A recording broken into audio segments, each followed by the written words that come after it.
A gente fala agora sobre violência contra a mulher. Entre os casos mais recentes está o da farmacêutica que foi morta pelo ex-cunhado. A nossa equipe ouviu a família dela e também a delegada que trabalha nas investigações. A família de Verônica ainda não se conforma com a morte da jovem. A farmacêutica de 24 anos morreu com um tiro na cabeça no último sábado. O autor do disparo foi o irmão do ex-namorado dela. As informações da família do acusado são de que a moça não aceitava o fim do relacionamento e perseguia o ex-namorado para tentar uma reconciliação. A mãe de Verônica diz que não acredita nessa versão. Ela era super calma, tranquila, né? Ela era uma menina dócil, amorosa. Ela não tinha maldade no coração dela e jamais ela teria coragem, ela teria condições ou coragem de agredir ou ferir alguém. A irmã da jovem disse que Verônica não era de comentar sobre os relacionamentos, mas que era uma moça tranquila. Ela teve outros relacionamentos antes. E como é que foi quando terminou? Ela ficava bastante triste, ela ficava meio abatida, né? Mas depois ela voltava à rotina dela normal e estava tranquila. A delegada responsável pelo caso, Anaíde Barros, já ouviu as duas famílias. Ela disse que mensagens no celular de Verônica e depoimentos de testemunha confirmam a insistência da jovem em reatar o namoro. Ela telefonou para ele, ela mandou mensagem e ele aceitou que ela fosse na casa dela. Ali na casa ele saiu, ele conversou com ela lá fora, então isso mostra uma certa tolerância dele com ela. O que nós não está bem ainda explicado é essa intolerância do autor dos fatos. No último fim de semana, outra mulher foi vítima da violência. Valquíria Alves Ferreira, de 42 anos, foi morta pelo ex-marido quando saía da igreja. Nesse caso, foi o ex-companheiro que não aceitava o fim do casamento. A vítima já havia registrado queixas sobre as ameaças.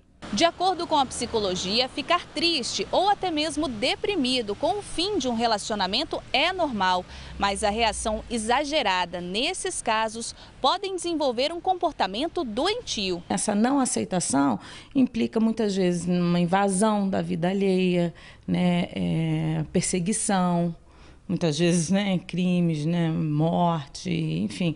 Ou voltar para si mesmo, né? A pessoa fica muito entristecida, paralisa a vida, modifica toda a sua rotina, deprime. Então, assim, uma agressividade exagerada para fora ou para dentro, né, a gente começa a considerar que as coisas não estão bem.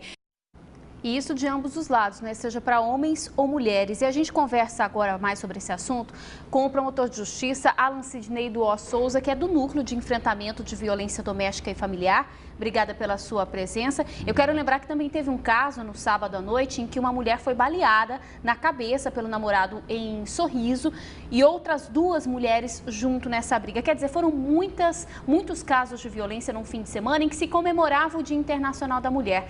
O que a gente pode dizer desses casos todos? Mostra esse verdadeiro cancro, esse verdadeiro câncer social, né, que a Lei Maria da Penha teve a coragem de mostrar, de trazer à tona que essa violência no próprio ambiente doméstico e familiar.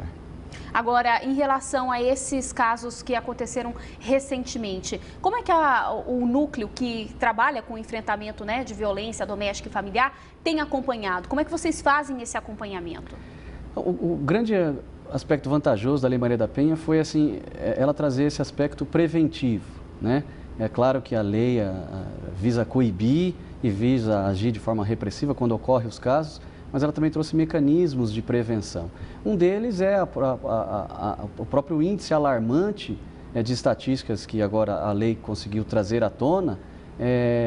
Nós temos a equipe multidisciplinar para essas hipóteses porque a gente observa que normalmente quando termina com sangue, com a morte, não é um caso isolado, normalmente é uma progressão criminosa, né? Começa com uma simples ameaça, com uma injúria, uma agressão, um tapa no rosto e, infelizmente, muitas das vezes termina com sangue. Nós vimos no caso de Nova Olímpia, ontem, inclusive, muitas amigas da vítima falavam que ela já havia feito denúncias, que ela esperava que a justiça resolvesse esse problema e ela acabou morta pelo ex-marido.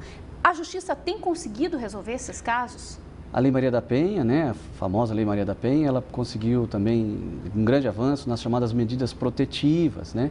Muitas das vezes a mulher não se encoraja em buscar as delegacias de polícia, o Ministério Público, o próprio Poder Judiciário, que estão aparelhados para esse tipo de denúncia, e às vezes elas não dão muita importância para uma simples ameaça, para uma agressão, digamos, leve, né? E com isso acabam só procurando a justiça quando o pior acontece. Então, a nossa intenção, a nossa ideia é que as mulheres dessa violência, muitas das vezes silenciosa, se encorajem e denunciem sim. E o trabalho, ele começa antes, na verdade. Se a mulher sofre uma ameaça, por exemplo, ou um tapa no rosto, como o senhor acabou de dizer, o núcleo já pode acompanhar essa família e esse casal para que evite um caso, uma tragédia? Até porque, guardadas as devidas proporções, um tapa no rosto já é uma tragédia. Nós estamos falando de uma ambiência doméstica, aquele homem que fez juras de amor eterno, que se comprometeu em cuidar do ente querido, na alegria, na tristeza, na doença e na saúde. Ora, pois, como é que ele faz um compromisso desse e depois ele mesmo é o causador dessa doença, desse ferimento, né? Então, esse simples tapa na cara, que não é tão simples assim, que é uma tragédia, né?